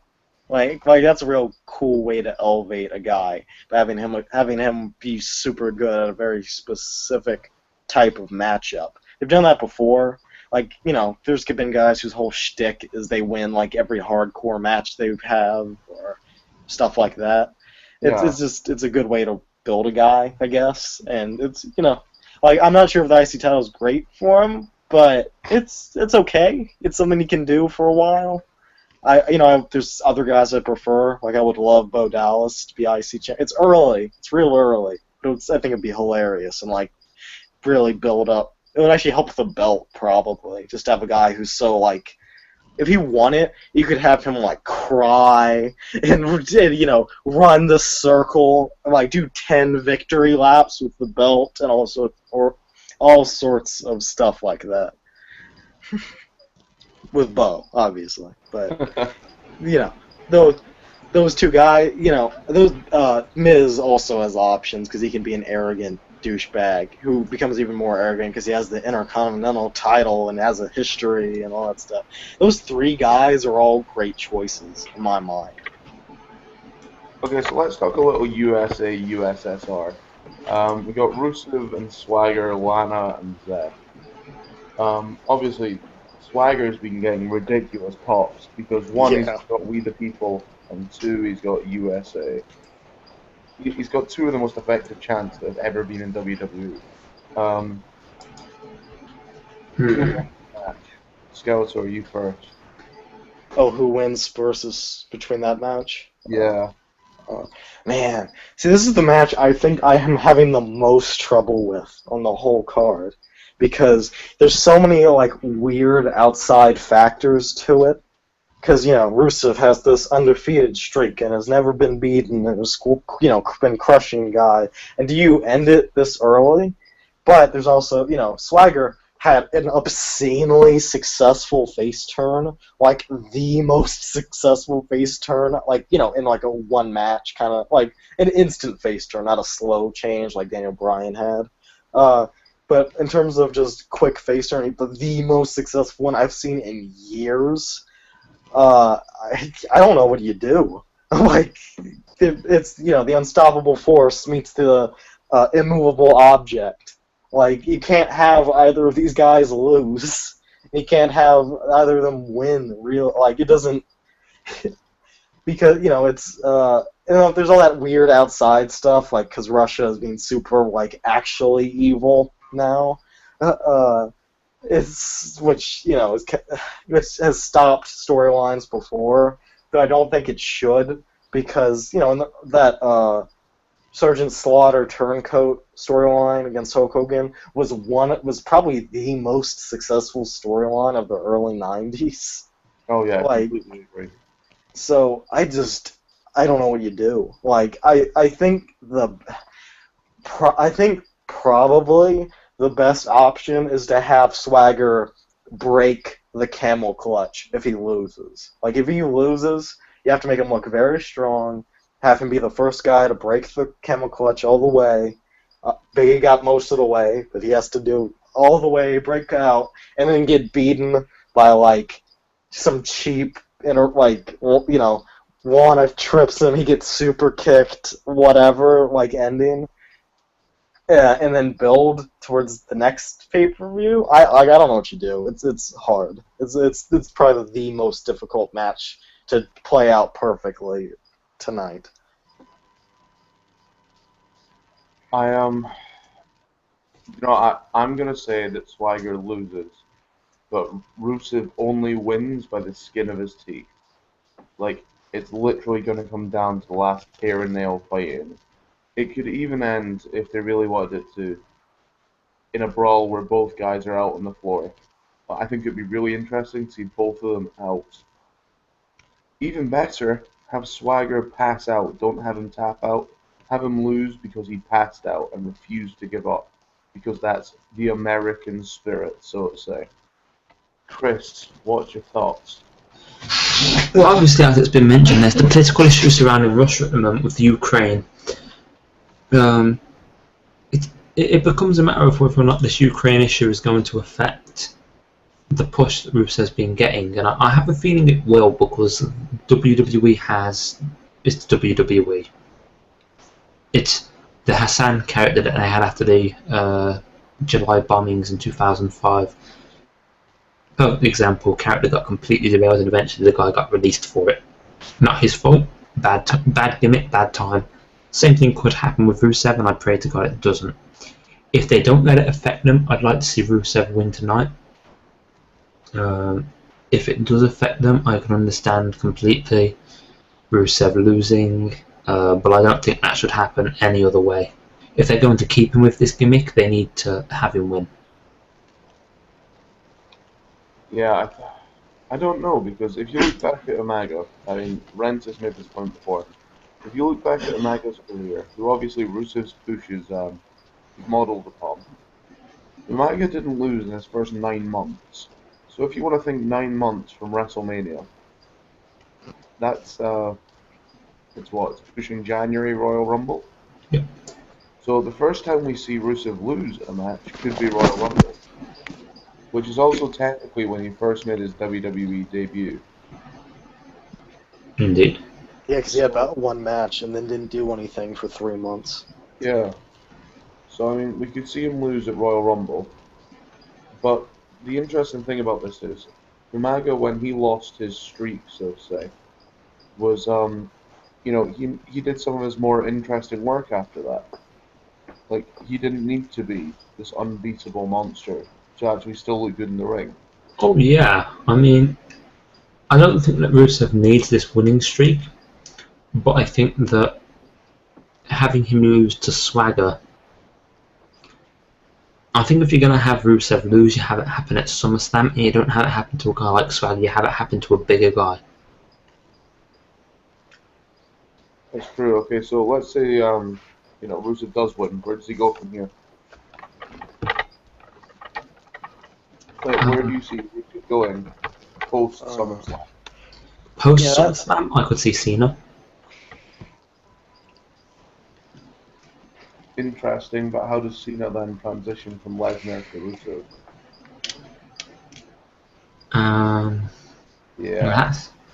That's the interesting part, isn't it? Because, like I said, I'd also like to see Cesaro afterwards. Cesaro Rusev could be an interesting one. Yeah, it's heel versus heel, though. It's very hard to sell. Skeletor, what do you think? Where do you think Rusev goes? I don't know what Rusev does, because I hate the idea of him losing to Cena. Like, I hate it. Cena super doesn't need it, like, to a ridiculous degree. And it's just like, because, he's been the first guy to beat everybody, like, essentially. And it's really obnoxious, and, like, he doesn't need it. Like, Umaga was at least, like, when Cena was only, like, a 2-time champ. He's now a 15-time champ. Give it to somebody else. I mean, oh god, I was about to sneeze. Ugh. Okay. Like, I would like if Swagger was the first dude who did it, because I think it would actually elevate both of them. If they just had a brutal battle tonight, which, like, Rusev gets by the skin of his teeth, and then, like, Swagger beats him, like, the next pay-per-view, and then they have, like, a grudge match at the pay-per-view after that, or something. Like, I think you could, like, just extremely elevate both guys, because I think that's the thing you gotta do here, is because Swagger has the most momentum Swagger has, like, ever had, and which we never expected, and Rusev has gotten, he's been built up. People, like, think he's a monster. When he had that eye contact with Roman Reigns, people freaked out. And so I feel like either Swagger does it, which I would like, because it would help both guys probably, if they just had, like, a real tough, like, 3-month feud. Or if Swagger can't do it, give it to Roman Reigns, who they're building hard right now, and could actually use it, unlike John Cena.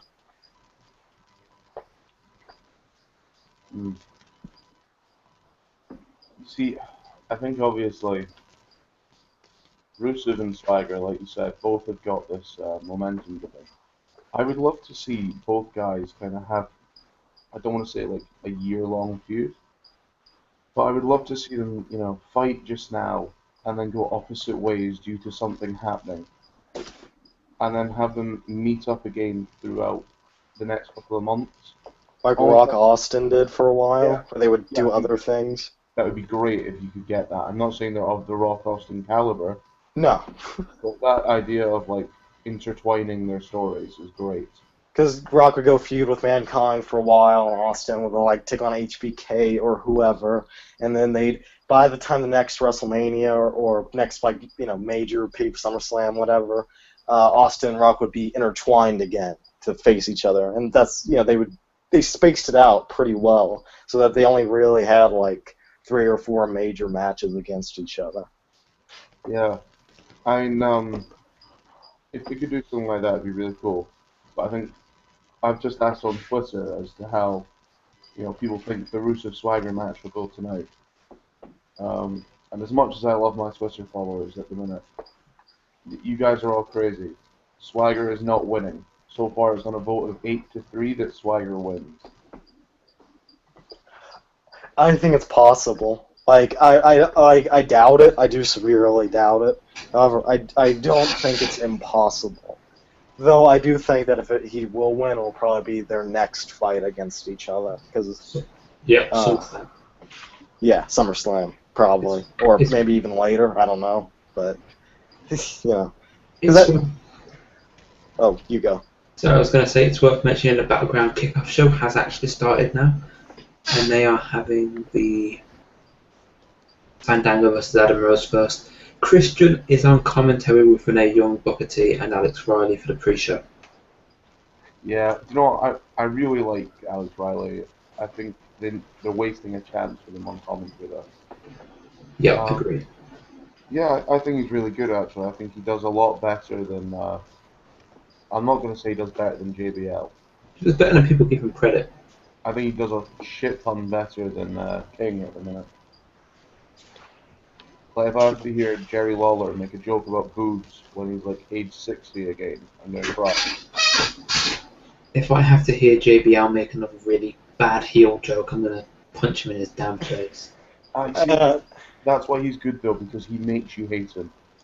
Yeah, Jerry's supposed to be a face. It's not in character hate though. It's just legitimately, why are you talking about this when there's a match happening?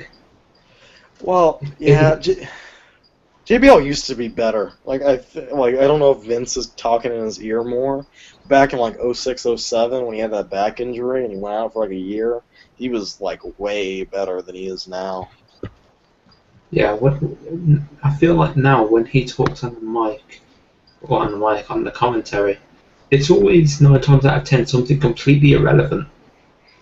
Well, that's all three of them. Like, all three of them can't keep on topic. No, Which is why they desperately need to get rid of at least one of them. To be fair, it makes me laugh when you've got JBL and Jerry Lawler talking about something, and then you've got Michael Cole quickly throwing in a comment going, "Ooh, nice superplex by so-and-so." If it was up to me, it would be Tom Phillips and Byron Saxton on all shows. I think Tom Phillips is great. If it were up to me, we'd have William Regal there as well. Main Event has my favorite commentary team right now. Like, because Byron Saxton and Tom Phillips they bring up stuff that happened like 2 years ago, like all the time.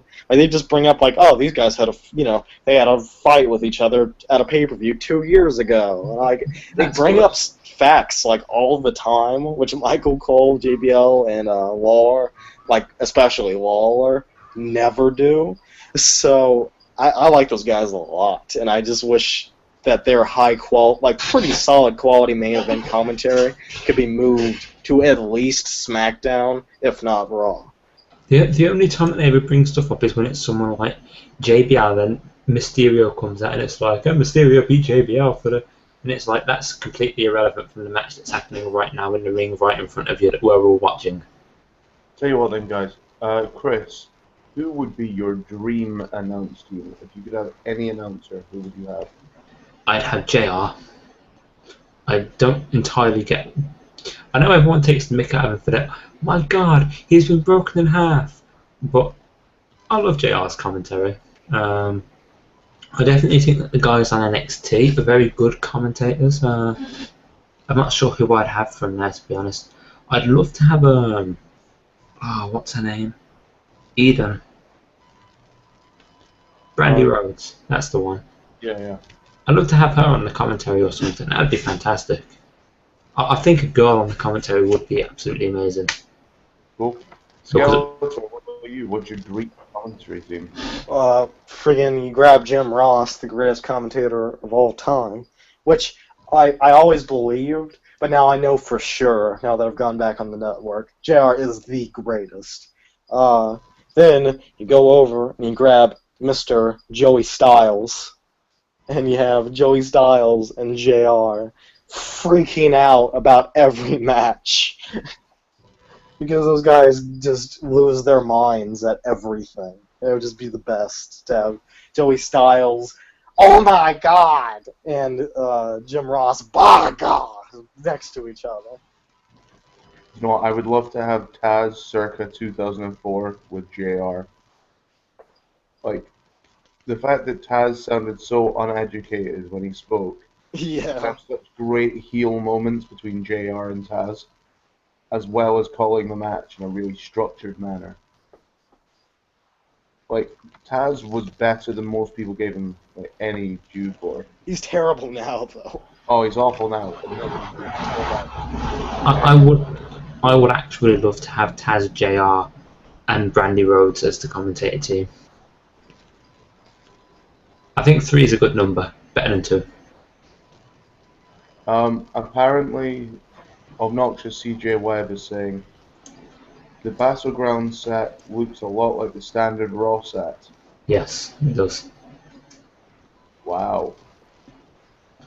And Dr. Joshi says, I honestly feel like Jerry Lawler doesn't even know what's going on half the time.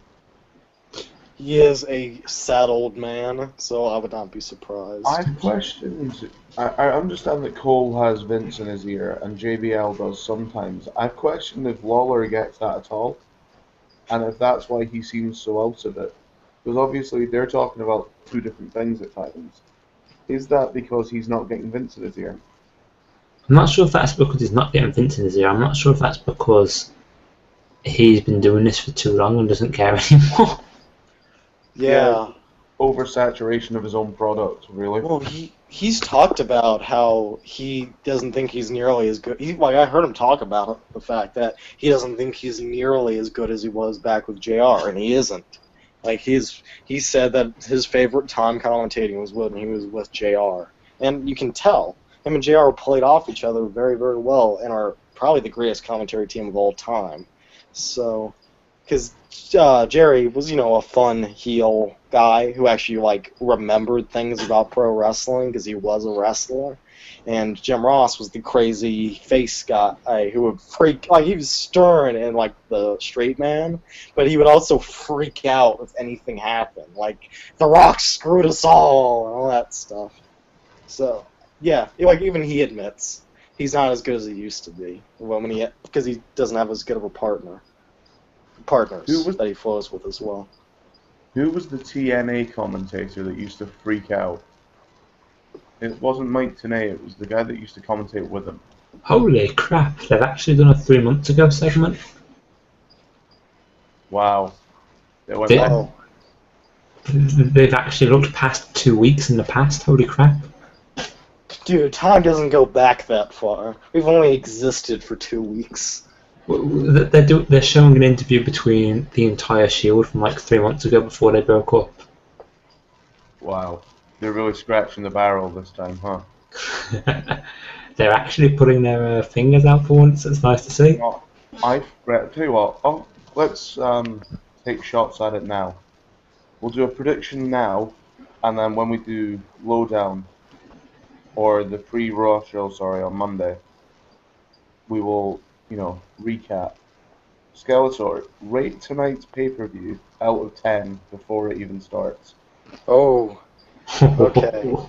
Well, I've never been wrong about anything in my life, so no, of course I'm going to say, okay, if Money in the Bank was an 8, and that's, pretty great, this will be a 7 out of 7 to 7.5 pay-per-view. There's a lot of cool matches on it, though a lot of them aren't going to end clean, most likely, and there's going to be some weirdness, but I'm super into a lot of the things going on right now. Chris, what about you? Rate out of 10. Considering I gave Money in the Bank a 7, I'm going to give this a 7.5 to an 8. I think that some of the build-up has been a little bit better, especially the stuff between Ambrose Rollins, the stuff between Wyatt and Jericho. I feel like there's more story behind things this time around. I feel like it had the potential to be a better pay-per-view than people seem to give it credit for, and people are saying, oh, it's a grade B or a grade C pay-per-view, and I'm like, well, it could still be bloody good. Yeah, it's true. The mid-card is better this time. That's 100% true. Because Money in the Bank gets the instant advantage of having exciting ladder matches that have, a point to them because the Money in the Bank's important. Because, it's an important MacGuffin, just thing to have. But this has, 3 or 4 pretty solid, distinct feuds in the lower card that are, actually doing stuff. I'm incredibly excited for Rusev Swagger and for Rollins Ambrose, and I have a pretty decent amount of interest in Jericho versus Wyatt, and the friggin' Wyatts versus Usos again. Because I think the Wyatts will probably pull it out, and it's a new match type. There's a lot of stuff going on, despite the fact that people want to act like it's going to be terrible. I really don't think it is. It's probably going to be one of the better pay-per-views. B pay-per-views, not SummerSlam or Mania. Well, yeah. I'll tell you what, hear me out on this. This may sound crazy. I think this pay-per-view needs to be under a 7 out of 10. I'm not saying it's going to be under 7 out of 10, but I think to make SummerSlam look like a 5-star pay-per-view, they need to make sure that SummerSlam will be better than this. That's the problem. We're gonna try and make this look a smaller pay-per-view. So I'm gonna say a 6.5 to a 7. Can I quickly touch on something that Skeletor said? Yeah, Skeletor pointed out that Money in the Bank has the Money in the Bank. It has the ladder spots. To me, if you take away some of those spots and you take away the ladder matches, that was about a 6, maybe a 5 on what I'd give it. The ladders add something to it, and I can honestly see, like you've just said, SummerSlam has to be better than this. If you add gimmicks to some of those matches, certain gimmicks to certain matches, I'm not saying give every match a gimmick. How cool would it be to see Ambrose versus Rollins in a Hell in a Cell? Or a cage match, for example. That's the kind of stuff that would make it would make it that little bit better. Especially if it was Hell in a Cell. I mean, bloody hell, that'd be immense. I do think that they can one-up this if they do it properly, but it's a matter of whether or not they can do it properly. Now that Hell in a Cell is a pay-per-view that has like a name and a date, I don't think we'll ever see a Hell in a Cell in a pay-per-view not titled Hell in a Cell. That doesn't really mean a thing anymore, though, let's be honest. I mean, it's like Hell in a Cell has one Hell in a Cell. That's true. You can't really call a pay-per-view Hell in a Cell when there's one Hell in a Cell. Yeah, at least Money in the Bank has 2 ladder matches. And you've also pointed out that they have a pay-per-view called Hell in a Cell that did not stop them from having Undertaker versus Triple H at Hell in a Cell at Mania. That was a while ago, but yeah. I mean, that was back when, like, 3 or more matches at Hell in a Cell were Hell in a Cell matches. I only get the one, so I don't know. I don't know. I really wish that they would go back to some of the old names for pay-per-views. Like Backlash was great, No Mercy, Judgment Day. I was going to say, even Judge. I like Armageddon as a title. Yeah, Armageddon. Armageddon's great. I'll tell you what, scrap Hell in a Cell, call it Armageddon, and have every match be a Hell in a Cell. That's the ultimate way to do Armageddon. Problem solved. That kills the Hell in a Cell gimmick, though. Hell in a Cell is used specifically to end big feuds. Okay, in that case then, Armageddon, you have stuff like Inferno matches and stuff as well. Yeah, make it like the set, like, you have Extreme Rules, which is usually like 3 or 4 hardcore tables, matches. ladders, chairs, all that crap.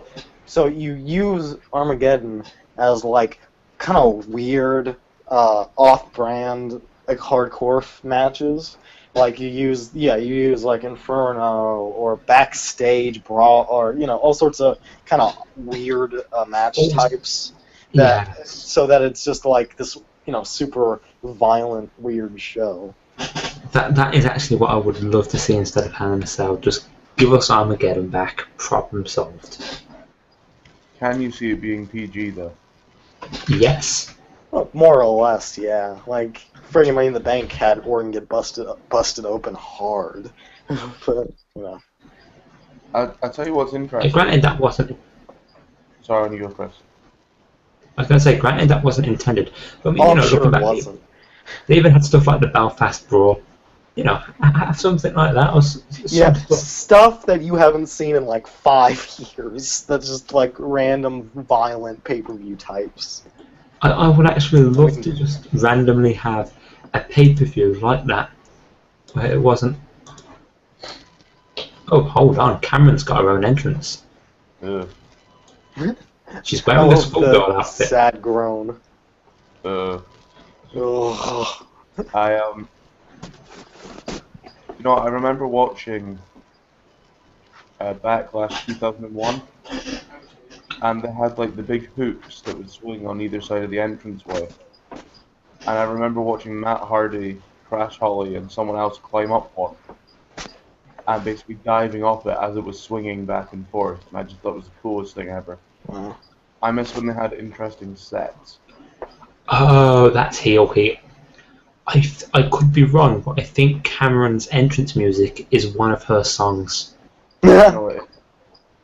She's a terrible singer and like music, so that's perfect. That's perfect heel heat, though. That really is. But no, Armageddon. I just thought of another one. You could even have a cage match at Armageddon, an Inferno match, like you said, backstage, parking lot brawl or something like that. Armageddon used to have the Armageddon Hell in the Cell, which was a 6-man Hell in the Cell for the title at the end. Yeah. So if you brought that back, and then you just had like weird match types in the mid card, you just have like a crazy balls out, like nothing you've seen in a while, like Yeah, pay-per-view.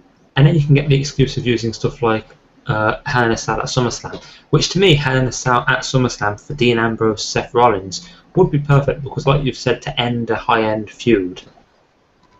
Although Yeah. Yeah, you use the singles ones when you need them, and you keep the 6-man like crazy one for the pay-per-view. Well, the only issue I ever have with Hell in a Cell is after watching The Undertaker Mick Foley, no Hell in a Cell match seems to live up to that. Because you never see someone fly off the Hell in a Cell. Shawn Michaels versus Taker is pretty great, and so is Orton versus Taker. Just a little bit of trivia for you guys before we go off air. They can't call Elimination Chamber in Germany Elimination Chamber, as it's deemed inappropriate. So that gets changed to No Way Out, which is what the old name for that pay-per-view actually was. Yeah, it was the old February pay-per-view, like the last thing before WrestleMania. Which I thought was much better, personally. But so Yeah. Germany, count yourself lucky, you got a good pay-per-view name.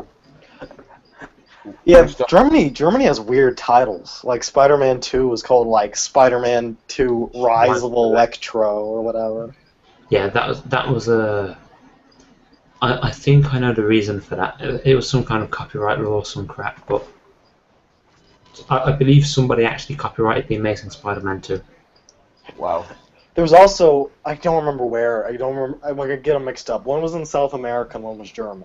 One was the Rise of Electro, and the other one was Spider-Man 2 High Voltage.